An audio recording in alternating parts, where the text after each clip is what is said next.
Well, hello! I'd like to welcome you to another exciting episode of Pens in Use. This is the show where I talk about the pens and inks that I've been using throughout the week. So let's dive into it.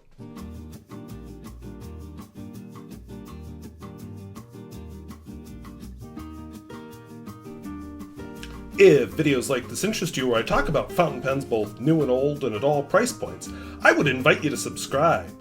And hey, I have a whole diversity of topics here. Feel free to dive in. We're going to settle a feud or a controversy that's been in the comments this week. I'm going to show you a couple of upcoming pens. So let's take a look. So the pens and inks I've been using this week. Of course, I just published this review. In fact, I had to refill the pen to do the review, so yeah, I'm still using it. Inco from Poland. Omas Ogiva. Not been doing a whole lot of writing this week because honestly I've been working outdoors, so a lot of these will be the same. A Vitosha from Bulgaria. Centropen 10016. This is a review that I filmed this week. I think it's going to be up next week or the week after. I don't remember when I scheduled it. Also a Centropen 10016, which will also be in that review. Pilot Custom 823. Oops. Platinum 3776. This pen has more fans than I do. Visconti Homo Sapiens. And a Toes Penkala Mirna. As always, I'll be doing my writing samples in this Bomo art journal. So I thought I was done with this Inco, but had to refill it in order to film its review. So it's here for another week, and I don't mind at all. I enjoy it, and I've actually written it down quite a bit just since I filmed that review. It's just a fun Polish pen. I think it's ground. Ooh, why are you suddenly not willing to write me? This is what it did during the review. Oh, there's ink in it.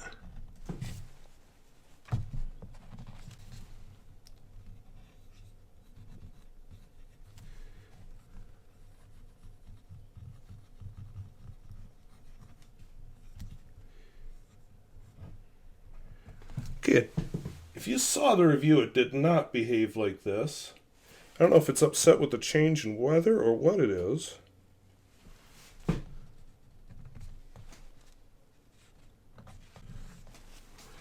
Monteverde Turquoise.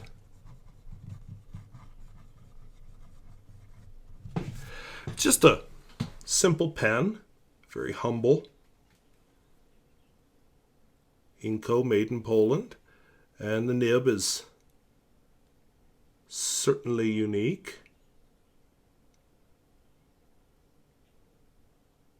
Especially for an iron curtain pen.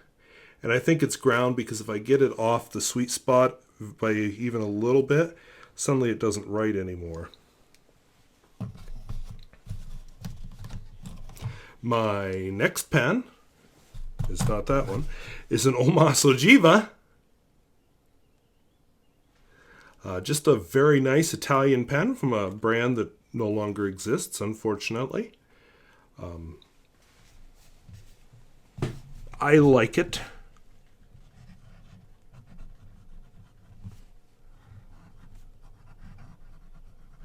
It has a medium extra flessibile nib. And the ink in it is Kyonoto.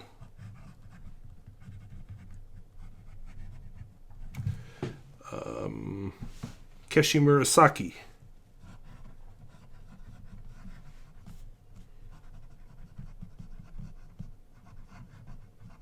Which I understand translates to purple dye that's been ruined by too much heating. Next I have my Bulgarian Vitosha. The Rotring that was inked up with the same ink is empty now because it is a much wetter pen.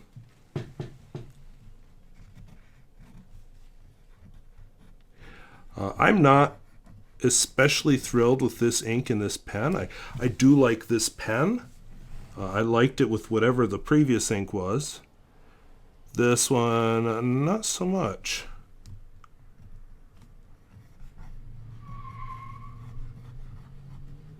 Oh, did you hear that?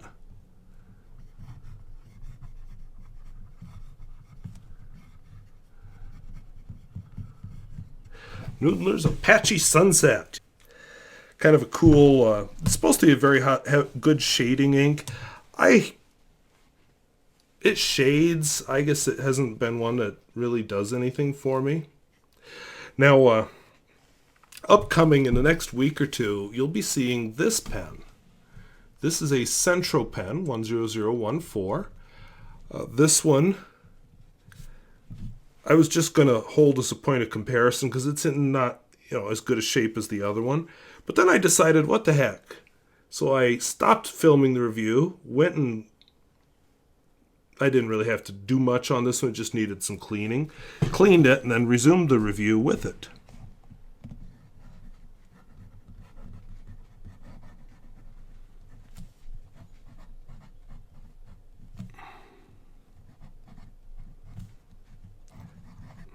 The ink in it was a gift from a viewer. Diamine Cult Pens. Whoops, Cult. I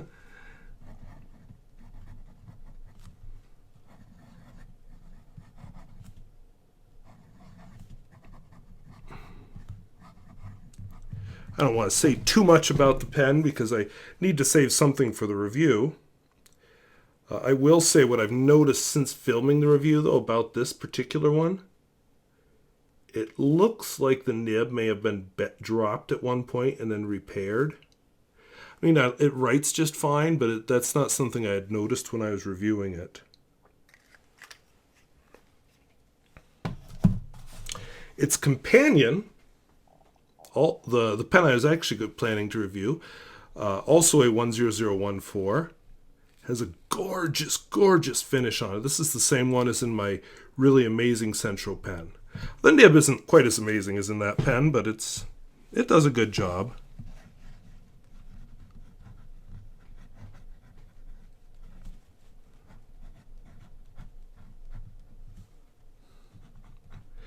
I'm trying to figure out what these 3-digit codes mean. Is it the finish? Is it the date of production? I really don't know.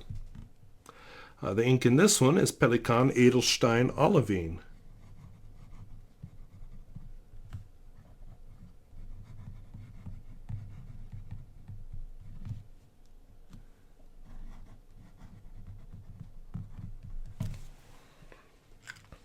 Just a really nice green. 2 greens.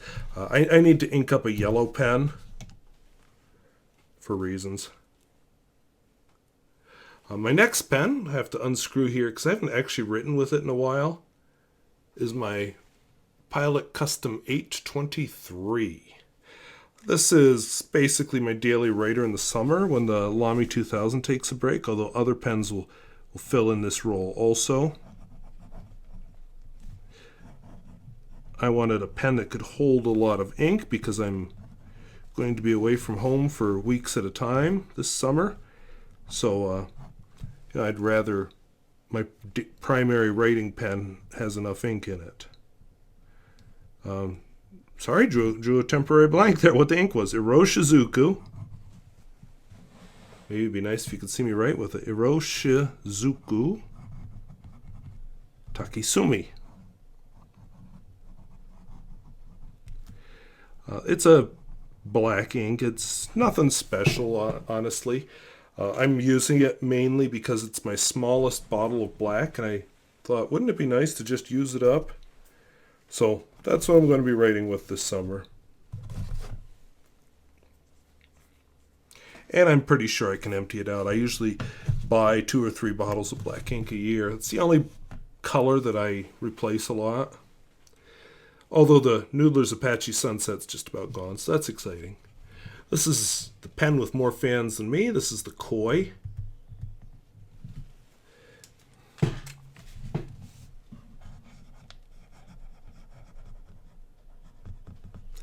Platinum 3776. I actually had a comment on Instagram. I did a rainbow flag with pens, and this represented the red. And from a person who's not a fountain pen user at all, who was quite taken with the appearance of this pen. And you got to admit, it's striking.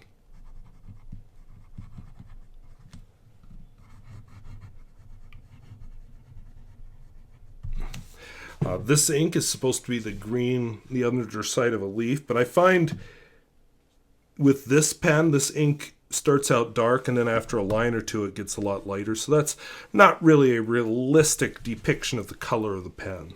Ink, ink, ink. Alright, then we get to our Visconti Homo Sapiens. The failure of the My Pen system meant I glued in a tiger's eye, which seems to work. But I didn't buy the pen for a My Pen system.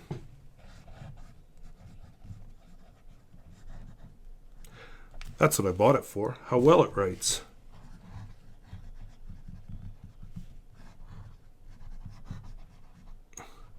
Now, I will admit I don't have a lot of experience with Visconti. I own this one and a Mirage, and that's it. But I've had pretty good luck with them. And this ink is usually very crustalicious on pens I use, but not on this one. I actually really like how it looks on this pen. No crusties, even though it actually sat for about 2 weeks there without, maybe 3, without getting used. I expected to open it up and finally find all the crust. No. So I don't know if it's pens that don't have the greatest seal or what it is. But apparently this pen has a decent seal on it. And finally, this was a review or a first impression, I can't remember, a few weeks ago. This is a Toes Penkala Mirna.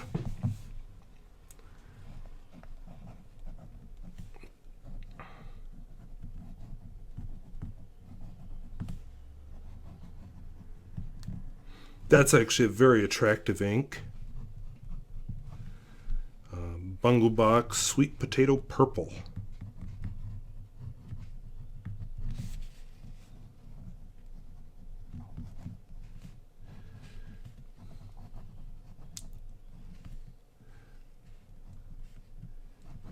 Oops. I'm rushing this a little because I want to get to that area of heavy controversy. So earlier I did a review of the Stylus 4005, and while I was showing the pen, somebody mentioned there's another number on it you didn't mention. I said, no, I mentioned it. Well, it turns out I didn't. I just couldn't see it. I had to take this out in the daylight to see it, so now that I know where it is, hopefully I can find it again. But you can see the word Stylus here. Then over on this black trim ring, there's a 20 and an F. But then if I kept turning, let's see if I can find it again. Yeah. Right there, above my thumbnail, is a 405. I studied that a bit. Some people thought it might be a 465. Some people thought a 405. I'm going with 405. Is that helping?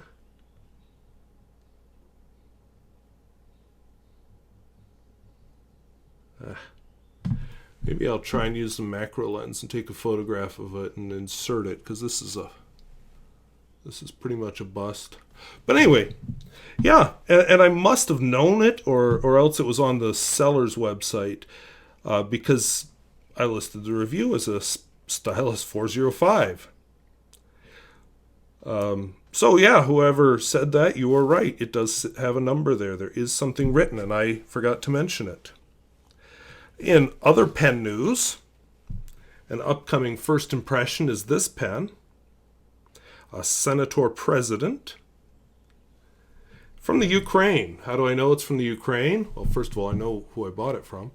But second of all, I had to crowdsource a translation for this. Luckily, I have viewers who speak either Ukrainian or Russian. This happens to be Ukrainian. But basically, that's the Ministry of Coal Mining in the Ukraine. And you can kind of sound out ministry in Ukraine from that, and then kind of, well, I couldn't guess what the other two words were, but yeah. Very excited about it. I'm enjoying writing with it. The reason it's not in Pens in Use this week is because it hasn't had a video yet. And my rule is, they have to have either had a video. Well, yeah, they have to have had a video. Now, admittedly, there are some legacy pens from before I had that rule. So it used to be my rule was they had to either be in pens in use. They had to have been. Well, I didn't have a rule. Basically, after I bought them, you'd see them in pens in use. But once I started doing first impressions, that changed. But I still have some legacy pens left over that have appeared in pens in use. So those will continue for a while. Because there's a lot of them. I've been doing that for a few years now. I also bought a Senor Regent. Love that blue. Not quite as impressive a pen as the Senator President, but still quite nice. I can't remember if I've shown this one before.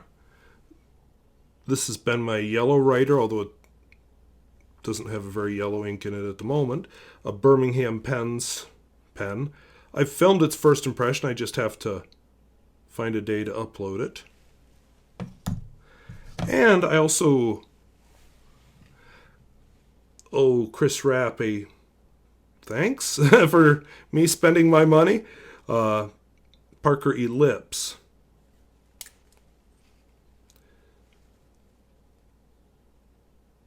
I saw one on myobrapens.com and was tempted, but not at that price. Fortunately, I found this one, and it's still there, probably because of that price. But anyway, I found this one much more affordable. So those are the pens and inks I've been using this week. You can tell it's summer. I've shaved. I don't like to grow a beard, but it is nice to let it grow out a little bit. I have my garden planted. There's a big swath of it that's empty because I'm going to try adding more carrots and beets to that part on a, I don't know, probably on a bi-weekly basis so that I can have carrots and beets ready at different times of the year. And then out front, which is behind me, there's sunflowers. And yeah, I got lazy this year. We had a very late spring. The soil was very cold. Nothing was growing, so it wasn't really worth planting. Plus, everything was so wet, you just really couldn't dig in it. So my soil prep wasn't what it usually is. So I ended up basically attacking everything with a hoe. And I know, hoe, H-O-E. So I know that later in the, sorry. So I know that later in the summer I'm going to be doing a lot of weed pulling, but that's the way it goes. I've put out my drip tape. I ran it for the first time today, so that's all working. It's starting to dry out on top, although it's still wet underneath. I'm actually sweating a little today. What temperature is it in here? Oh, yeah. I'm just not used to high temperatures. It's only 75 here in the living room, so I really don't know why I'm sweating, but probably because I'm not used to it being this warm. So it felt good walked downtown to the post office, picked some stuff up. Some letters, and actually I had a package there too, but haven't opened it yet, so I'll have to do that. Oh, what the hell? Let's do it. I never do unboxing videos, so let's just do one for fun. So let's see. This pen, interestingly, is from Greece. I'm trying to think how to hide all the identifying information. That kind of tells you the Greek stuff. Some Greek stamps. It's a used fountain pen. I don't know what's in it, though. I do not remember ordering a fountain pen from Greece. Although at $29, that's almost impulse buy.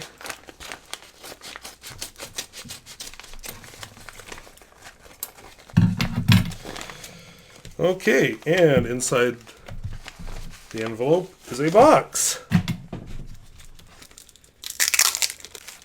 And inside the box is another box. But this box is looking a little more promising. And inside that box, oh, I remember this pen now. I just didn't realize I'd ordered it from Greece. It's a Stadler.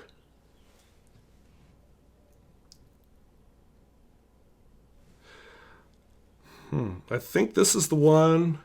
Maybe not. I know I ordered a pen where I'm going to have to replace the cork, but apparently not. It's not this one. So, yeah, I will look forward to playing with that one. And there was actually something else in the mail, too, which I don't know what it was. No, besides the letters.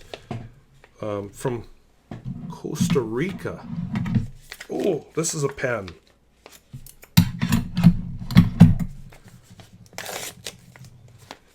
I can feel that it's a pen. Come on.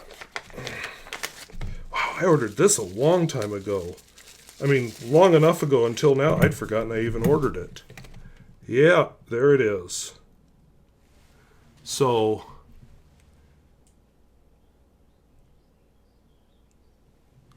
that's the name of the pen. Hopefully you can make that out. Trim ring getting loose here, which I'm told if I use a little nail polish I can fix that, so I'll have to get on that. Oh, this may be the one where I have to do a little cork work. That's not looking too promising in there. Got a nice blind cap. Oh, and I see a crack right in the ink window. And the cork's not looking too good through there. Oh, I see another crack. So, this may be my chance to experiment with fixing cracks. I'll bet I didn't pay much money for it. Does it say on there? Nope. But I'm pretty sure I didn't pay much money for it. There are certain pens I'm willing to pay more for, and certain retailers. A total unknown on the internet I'm not willing to pay a whole lot for. So we'll see. That may turn out to be a treasure. It may turn out to be never seen again on this channel. So yeah, buying pens on the internet can be a gamble. If you find a good seller, then you know what you're going to get. So I would suggest if you find a new seller, don't be afraid necessarily, but maybe order just something very low cost unless you have good reason to spend more. Ratings help, but don't necessarily tell you the whole story. But yeah, after you find a good seller and you know what you're going to get from them, then you might be willing to gamble on a more expensive pen. I've cited myoberpens.com quite a lot. That's a seller I'm willing to pay quite a lot of money for because I know I'll be getting a good, reliable pen. This one from Costa Rica I'd never purchased from before. Same with the one from Greece. May never again. Who knows? I didn't pay as nearly as much money for any of their pens as I would have from somebody I trust. I may discover that they're good, and they may be perfectly reliable. Often they are actually really good about describing the condition. They'll say needs to be cleaned, cork needs to be replaced, cracks in the pen body. They'll say things like that. And I like to have a good photograph. Now, it's been long enough since I ordered that pen from Costa Rica. I remember ordering it. I remember Costa Rica. I honestly don't remember anything about that order. So I'm going to have to go back and look that one up because it's been a few months. And that's the other thing. Depending on where you order from, it may take longer to get here than you may like. But that said, they're here. So they'll give me something to play with this summer and try to fix. And fixing cracks will be a new experience for me. I have a couple of pens with some cracks in them I want to try and fix. So, guess I don't have much more to say. Hopefully the controversy is settled over my, did I say Romanian? My Hungarian Stylus. And now we know it's a 405 on it. You were right. Although I still was not able to find it at that, 59-second timestamp that I was given. So took me taking out into the daylight to actually find it. So anyway, if videos like this interest you, where I talk about fountains and pens both new and old and at all price points, I would invite you to subscribe. And hey, do you have a favorite vintage pen retailer you're willing to share, or do you want to keep them to yourself? Either way, that might make an interesting comment down below. So I want to thank you for watching. We'll see you later. Bye-bye.